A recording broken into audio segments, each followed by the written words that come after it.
Alright, I want to show you what I have here. 3/16 router bit over a 3/16 pin into a set of plastic that made the table bigger. This is the template I use. I cut out all these shapes on the bottom. Stop here so I don't cut all the way around. So it holds it all together, and then I cut them free. I like to cut out 2 layers of 1/8 plywood at the same time that I had painted. I cut these out for the school kids. Now,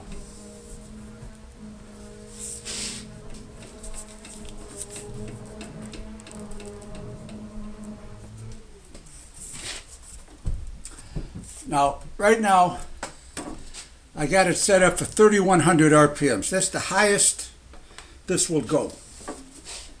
Hold this down, and I'll show you how rough of a cut this makes off of that at 3,100 RPM.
That cut it out, but it's very rough, very slow, very hard. What I really want to do is I cut these out of my overhead router. So I really want, instead of 3,100 RPM with this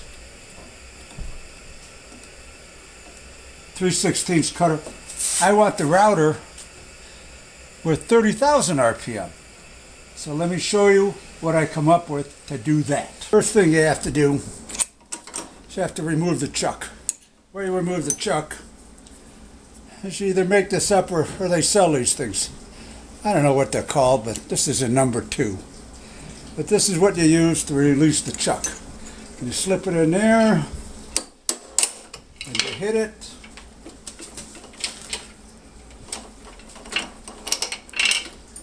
And your chuck is off. Now, this is 2 1/8 inch diameter.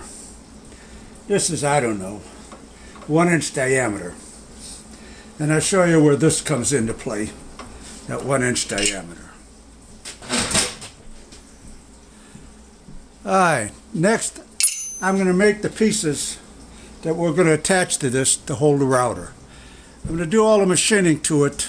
Well, I'll show you the broken down pieces before I put it all together. Alright, these are the pieces you're going to need to make the overhead router. Main pieces, all I had was walnut. I wanted some thicker piece. This is all I had.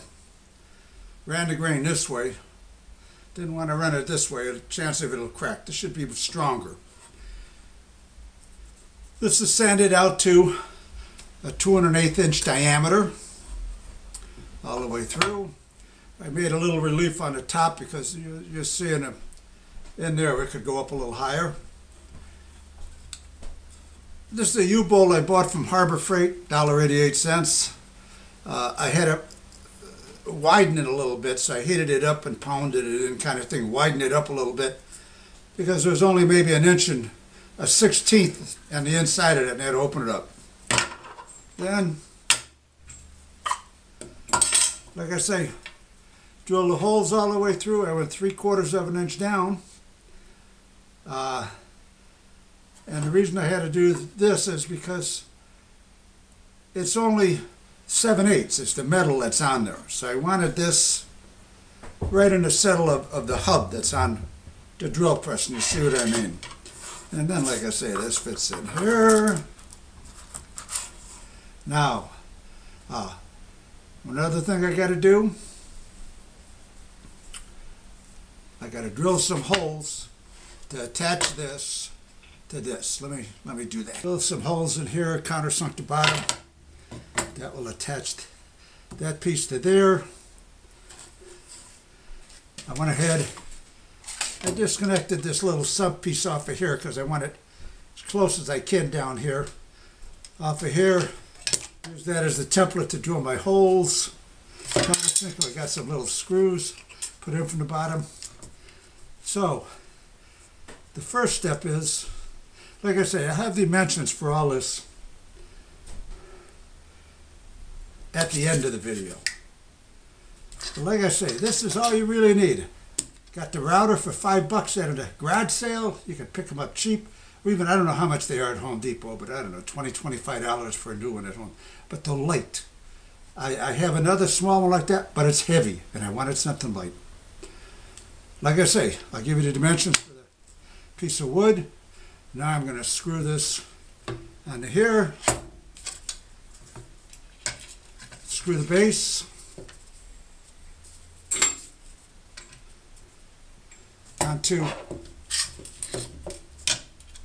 Onto there. And I'll show you how it all lines up and how it all works. Now, like I say, I like to go overboard a little bit. So what it is, I'm going to put some epoxy, quick setting epoxy down here along with the screws. 1.5 inch drywall screws to attach that to it. Alright, well, let me show you. Alright, this is the overhead router setup that I came up with. And I'll show you up close a view.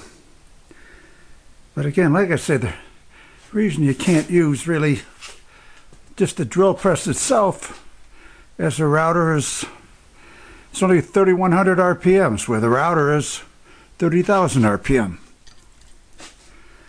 Alright, let me show you. I showed you this in the first part, how I made this. Board clamps around. You can see how I ground a little bit in there to make sure it wouldn't slide down. Like I say, I took the extra base off of the bottom of the router so it would sit a little lower. Plus, too, I had to grind some off the plastic in the back so this would slide as far down as it would go. Got that on nice and tight. Alright, now, problem with using this here is you watch. Can you here? Can you see that little bit of movement? That's because the bolt in here goes into a slide. You can see there, and that keeps it from spinning. So that's why I had to put this bungee cord on here. Now what it is this to keep it taut up against the back part of that. Now, next thing I have on this is I got a board down there on a hinge, and I was going to use rope, but I found out I had to use a steel cable. I got a thin cable, even it's a little thin, but even a 1/8 of an inch cable with one roller. It's attached to the board, comes up to that roller. The roller comes around, wraps around this column here twice, and I attach it to a bolt that I put in one of the handles. That took the handles off so they'd be out of the way. Now that little problem I found was when I would bring this down, it wouldn't pop up all the way. Let me snug this up a little bit more. Where'd you go? Over that way.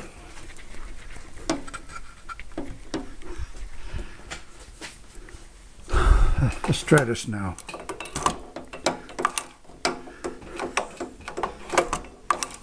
Alright.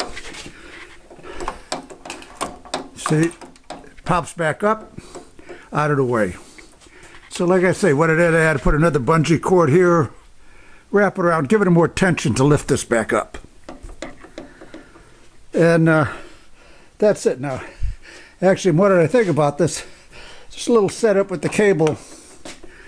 If you got to do a lot of drilling with your drill press, that's a simple little way to make you know, foot operated if you got to do multiple drillings. So you don't have to keep turning the handle down. All right. Let me show you the different things that, oh, all right. And then I had this piece of plastic here, 1/2 inch. This could even be made out of 1/2 inch too, but 1/2 inch plastic makes it nice and slippery. I drilled a 3/16 hole and I put a little, drove a little 3/16 rod in there. I lined this up. Make sure all of these fittings in here are super tight, because you don't want that to move. And that you got to keep the 3/16 bit lined up with that 3/16 stud on the bottom. Let me show you the first thing on the router out. To begin with, I got a board set up, and I have all of these pieces of 1/4 inch plastic cut out to pumpkin shapes. Now, I have these screws here, because if I cut all the way around this thing will start flopping around, and I cut 2 at a time and it'll screw it up. So this way, I stop it here, cut, stop it there, cut, go all the way around. Then when I'm all done cutting all these, I just bandsaw them and free them up and sand them that little bit. So that holds them together. All right.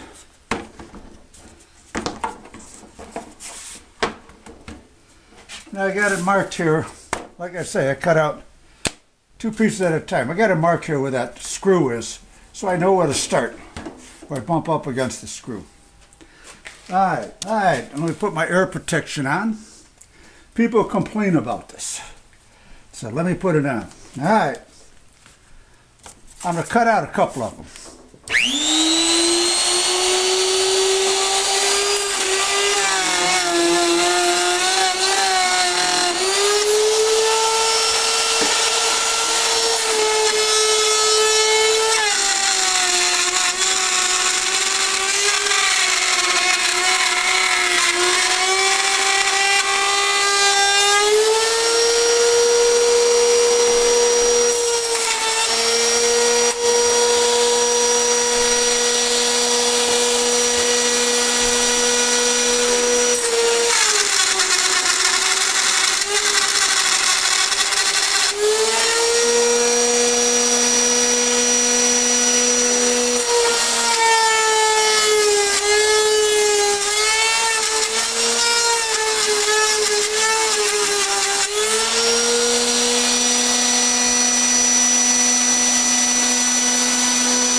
Alright, I'm just going to cut 2 of them. Cut out these snowmen. First cut out a 1/4 inch plastic. Put them all in. I put these screws on as stops, because once I cut through, I want these to stay in the board, and then I'll just bandsaw them off. That's how it goes. Hardest part is remembering where this all starts, where you start from. And this starting point is right at these lines. All right, here goes.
There you go. Got 4 of them cut out. Like I said, I do the whole line.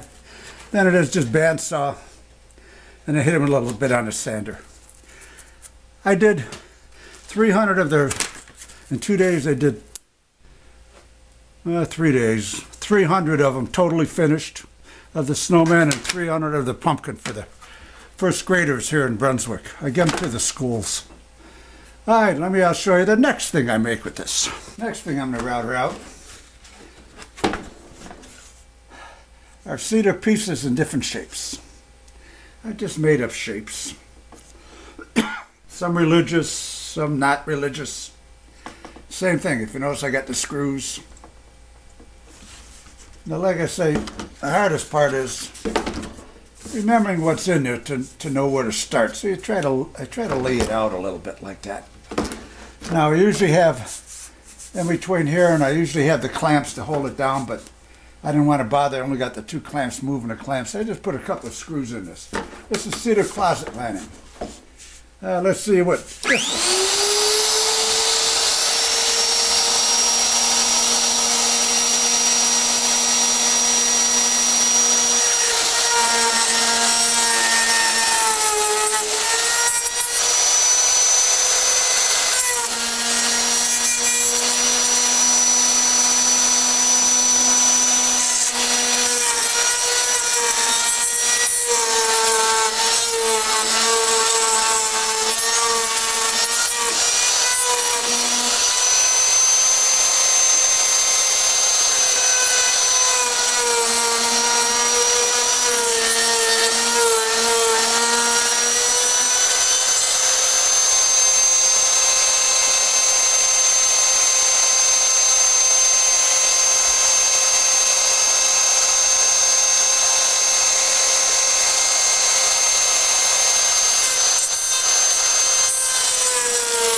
The hardest part is remembering where all of these things are that you got to turn, where you got to lift up. That's why I got the little shapes drawn here. Now some things a lot easier than other things. Maybe I could, you know, instead of having 2 of these here, just have the 1, or 1 over there instead of these 2 on either shape. You know, so I wouldn't have as much, but that's the idea. Once you get the hang of where the darn stupid things are, you'll be a lot better off. Back I have the mold set up. This is the face shield for my motorcycle. I'm going to make some out and try selling them on eBay. This one's easy to do because I can see the cutouts that I got to follow and where I got to put over the pins. So this is fairly easy. Again, I do have stops. Here I got a stop, there a stop, there a stop, because I don't want this thing, once it's cut, to move around. I'll just cut that stuff off.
I just cut it out all right. Like I say, I'll just have to trim the little tabs off. I'll show you what these look like finished. Now here's something I used to make 30 years ago, back when I had my shop and I made the switch plates and all that. It's a cross. I was told it's called a burial cross. Cut it out of 1/4-inch plywood. Then I would stain it and finish it. And I'll show you how it works. I wouldn't put any screws in the stop because I'd start out here, come down and end up there. And what it is I didn't even make a jig for these. I would just put some staples in it to hold it.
There is a burial cross. You know, when they would bury somebody in this religion, they would put this in his hand so he's holding a cross. I always wondered which lasts longer, my plywood cross or the guy holding the can holding it in the coffin. But that was the other problem. I sold a lot of these things too. Like I say, then I just sand it up, stain it, throw some lacquer on it, and sold it to this religious store who would sell it to sort of the churches and so on.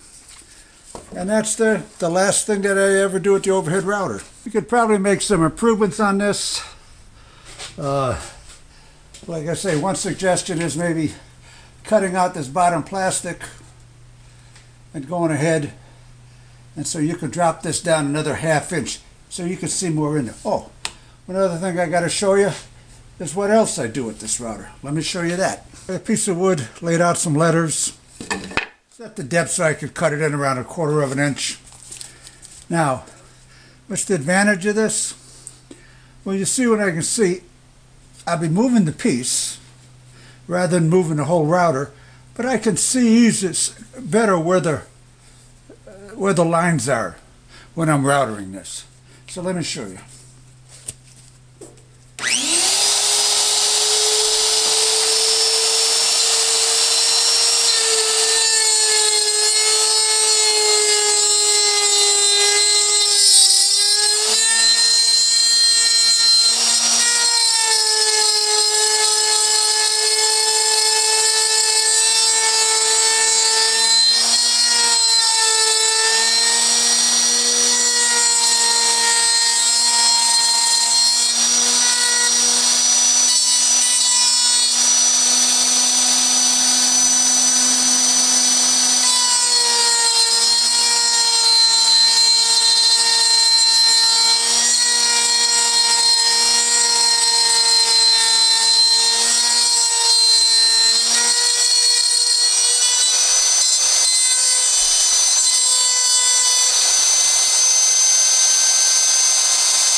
I'll spray some paint on there and sand it off. Now I could clean it up a little bit better, go back and touch down a little bit, but this is just to show you how routing it out.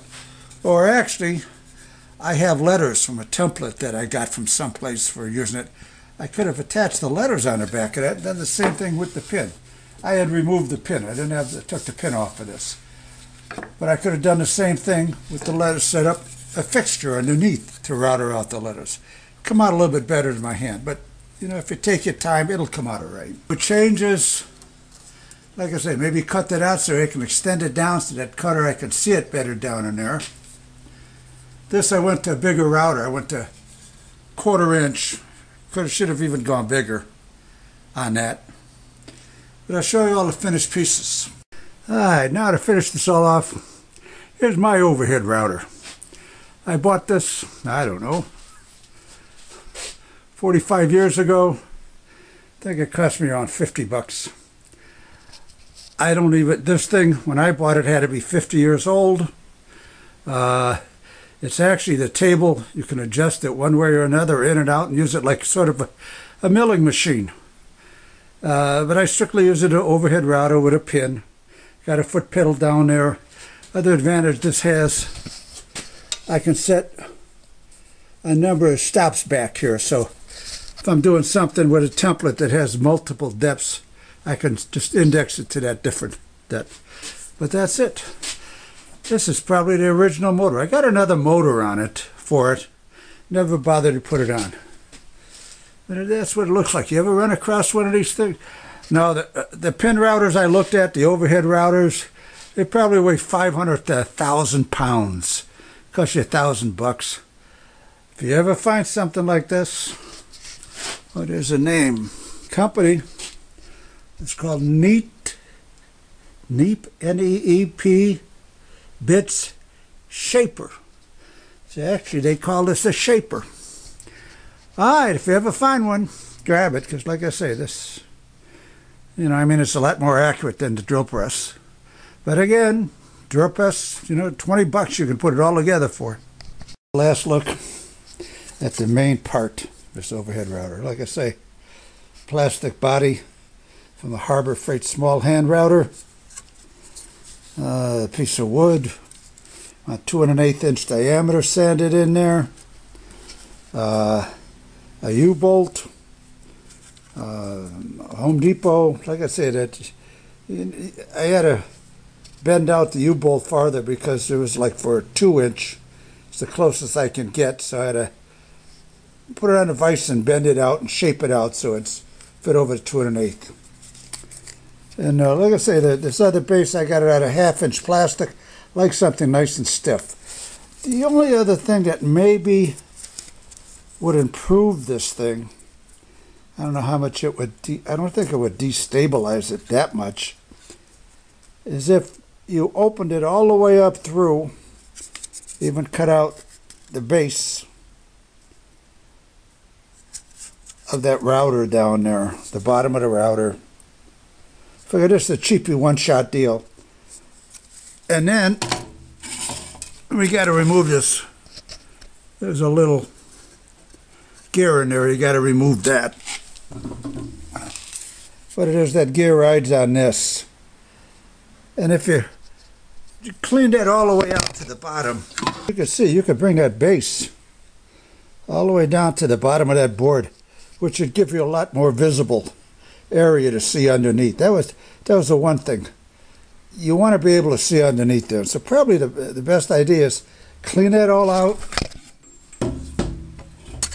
Whatever that diameter is, you'd make it that diameter all the way through there. Then you could slide that further down so it would actually stop up against here. Okay. That way it would be easier to see that bit sticking out further on down below. All right, like I say, hey, it was $2 for the U-bolt router I got for $5 at a garage sale. Like I say, I have a small router like this, a Black & Decker, but it's a lot heavier. This is nice and light. This is a better thing to use. And then, like I say, a pulley and some cable. All right, that's it. Let me show you the things that I made. All right, here's the items that I made. Here's the snowman, the pumpkin. Like I say, in 2 days' time, I made 300 of each for the schools. There's these charms. Like I say, what it is, I had to sand them out, smooth them out a little bit, where they were still attached. Had to sand it out. There's that burial cross, the switch plate. There's this face shield. I don't know how well you can see it. But there's the face shield on my helmet with the snaps on it. I'm going to see about selling them on eBay. Let's see if I can get anybody and if it's worthwhile. And finally, the last thing I did was this here routering out the letters. I sprayed the paint and then sanded off the top.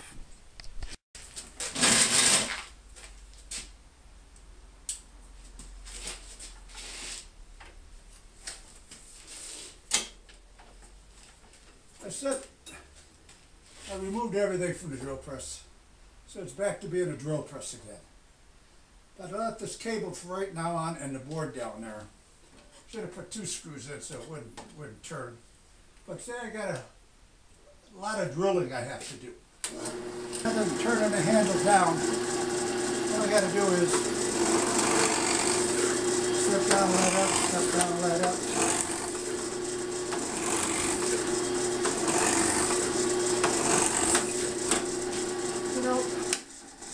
That's sort of even a nice little addition to the drill press, rather than cranking the handle down all the time. Is it? Step down. Like I say, I got to use 2 screws on the bottom now, on that hinge so it don't turn. But if you got to do a lot of drilling, rather than this is a nice little setup. Alright, that's it. Alright, trying this out now. Like I say, at the end of my video I commented about if I can drop this down further into the holder so it sits further down, you'll be able to see better underneath when you mount this. So all I'm really doing right now on there, and I'm going to go down and just clear it all the way out. And I'll show you what I mean.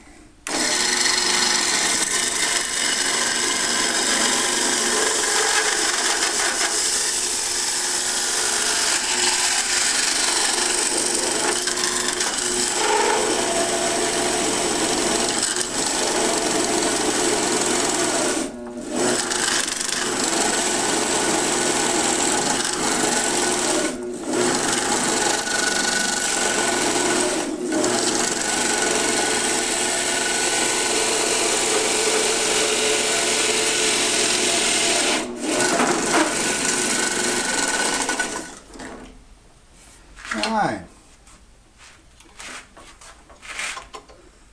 and undo this.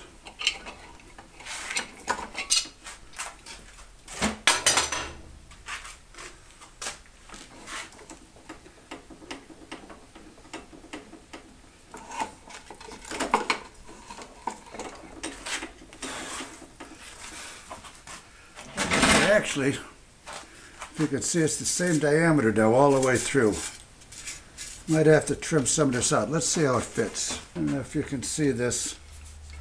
But before, this only fit down to around there. Now, it bottoms out here. Well, I could trim some of that out, but I don't know. But now, it sits a lot lower, so when it be mounted, you'll be able to see more underneath there and follow. You'll be able to see more. So actually, this is a better setup. All right, that's it. Like I say, before when I was doing it, it was mounted like that. This is another ½ inch or so down. She's bottoming out on this part here. And all right, it gives a better view. Like I say, when you get it clamped up in the head, you can see more in there. It'll be a lot easier. That worked out all right. As you can see here, I ground a little bit of this plastic away so it would slip up a little further. Had to grind some out of there, because that's really the highest point it could go to. And I ground some there. Now, probably could have even ground some more, but I don't want to take away from this outer clamp that holds this. But as you can see, it almost brought it down flush with the bottom of the board, which should make it a lot easier to see what you're routering underneath. Alright, that's the only addition I'm adding on. I'll add this onto the whole video. Like I say, when you do this, one other thing you got to do is these little threaded slats. If you want to keep this ratchet here, I had to grind another channel in there because to let this drop down further, because these little channels ended around here, and that ball goes up there. I'd like to hold on to it. I could always use this router again as a router. All right. That's the router. Let me post it on with the other video.